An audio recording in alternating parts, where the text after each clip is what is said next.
All right, welcome back to the page. Quick update on the Stryker 497.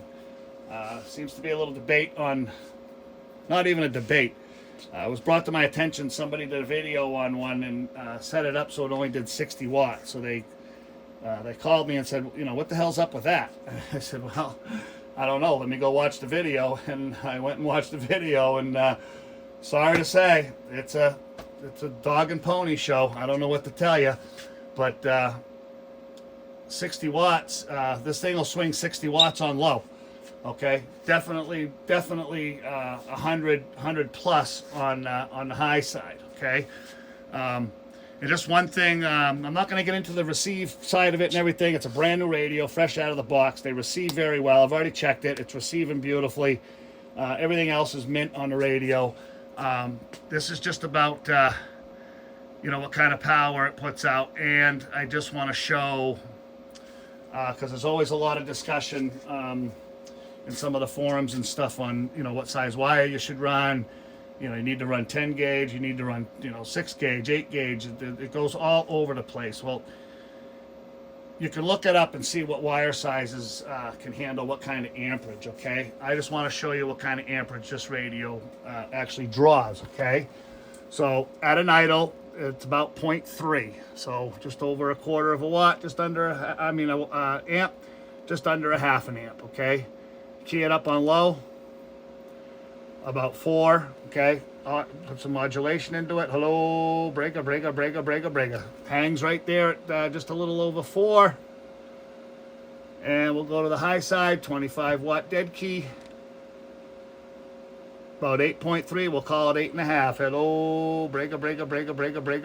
It hangs right there, just a little over 8. Okay, so just wanted to point that out, just to give, you know, people a heads up on how much amperage they don't draw, I guess, because a lot of people get real nervous on how to hook these radios up. Definitely, you know, I guess in any vehicle, you probably definitely want to go to the battery, but you don't have to run monster cable to it. Okay, it will, you know, a good 12 gauge, 10 gauge wire, maybe 10 gauge if it's going to be a long run from the batteries, will suffice this radio, no problem. Okay, so let's just show you how we've got it set up. The way we set them up. Everybody does it a little different. Like I said in the past video, you know, some people like to volt them. Some people like to put, you know, upgrade the finals and stuff. To me, volt them, you know, to go to the max voltage that the radio can handle is no different than pushing anything to the red line. There's no need to volt it up just to gain a couple watts, okay? Because you got to keep in mind, it takes 4 times the amount of power, excuse me, to gain 1 S unit on the receiving radio. So to take a radio that does 100 watts and volt it and change the finals out and pay to have all that work done, okay? And that's completely up to the customer if they want to pay for that. I'm not knocking that really at all, except that to get 120, or even I've seen some guys claim 150 out of these, or whatever they're claiming, excuse me again, you're not gaining anything, because it takes 4 times the amount of power to gain 1 S unit. So it might be a little bit on the louder side if you can keep that dynamic range, you know, the spread between your dead key and your PEP. If you can keep that a little bit bigger, I guess it'd be a little bit louder. But to me, it's not worth ripping a brand new radio apart. Okay, set it up, or get it set up the way the you know, the engineers designed it to be. Okay, obviously in the previous video I showed you how they come from the factory, but that's just the way they have to do it to get them into the States. So we're gonna start with low dead key. Okay, about 5. I gotta turn the mic gain down because it's picking up a little bit of noise. We got 5 watt dead key on low,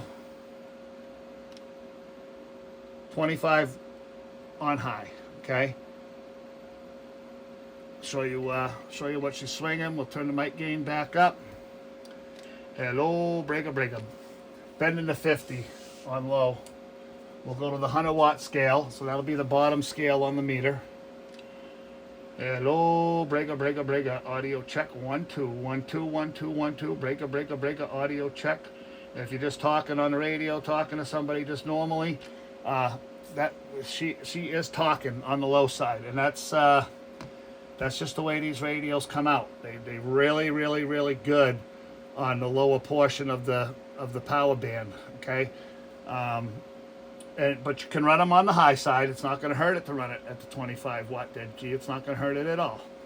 All right, now we're going to go up to the 25 watt dead key.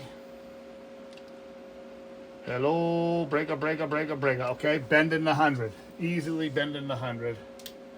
Okay, we'll just switch that over to 250, which is going to be the top scale, 10 being 100.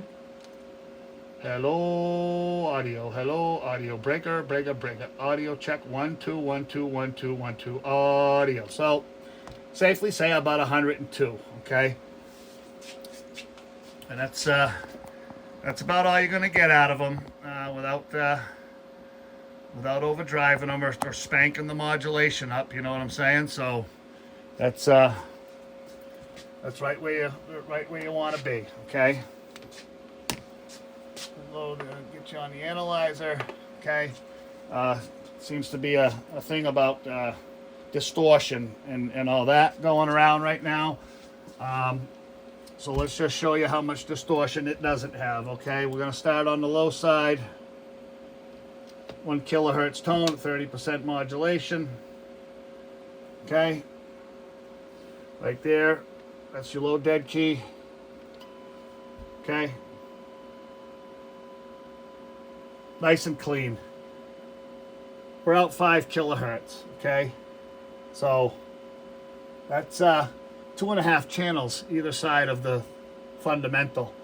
No distortion, nothing.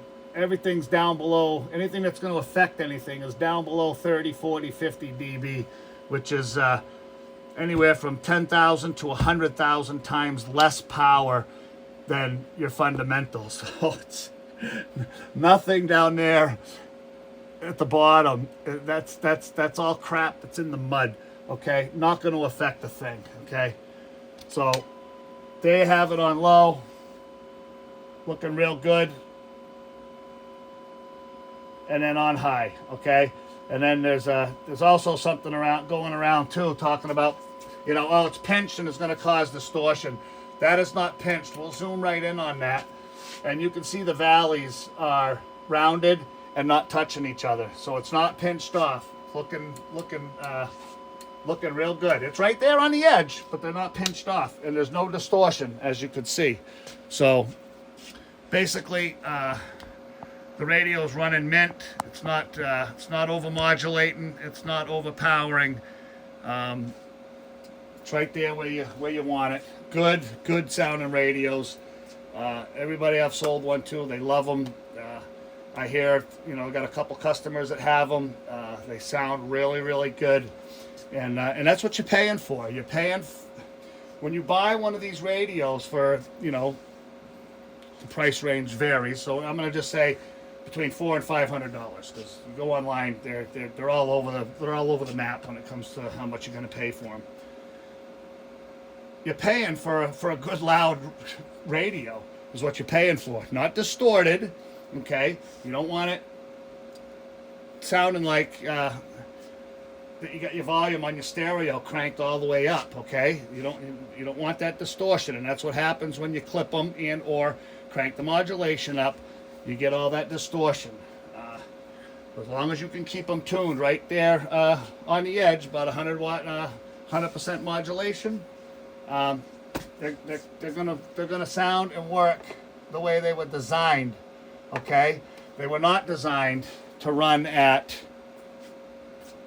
60 watts.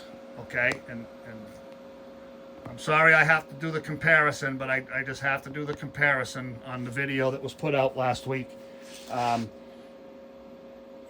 You know, unfortunately, the gentleman that paid to have that radio worked on, he got ripped off. That's all I can tell you. Okay, so let's see what we got for modulation on the service monitor. Okay.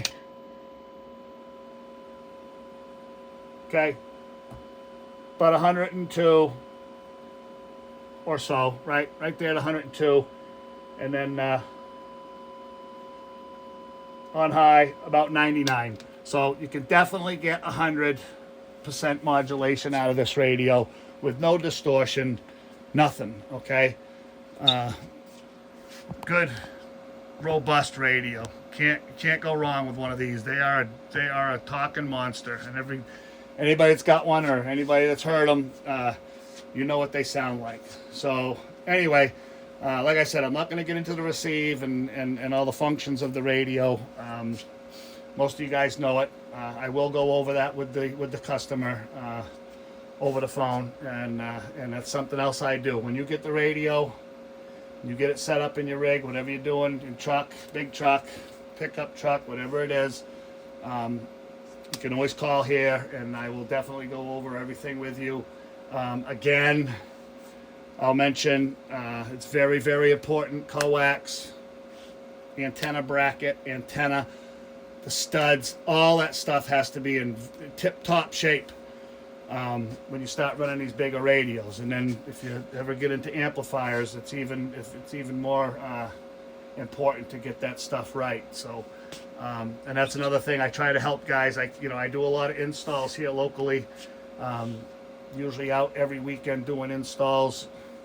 Unfortunately this summer up here in the Northeast, it was 90, 100 degrees for weeks and humid, so I didn't go out and do too many installs, but we got plenty on the books to get done.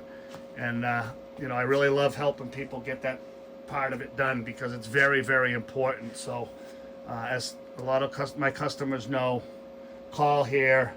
I can show you, tell you, and even sell you what I recommend for antenna brackets and coax and studs. The studs are really, really important. Those cheap little studs that come on your antenna brackets, toss them away. Go get yourself one of the heavy duty ones, the Procom, or even Wilson sells one heavy duty.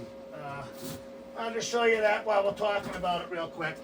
If you're going to put a stud on your mirror bracket, you want to put something like that on there. Stainless steel, got double the width on it, good heavy duty studs. That's what you want, especially running these higher power radios. Good coax, good stud, and a decent tune on the antenna, and you'll be set up in good shape. So anyway, that's it. Just wanted to show what these are capable of doing for power, and still keep them nice and clean. And they were designed to be a 100-watt radio.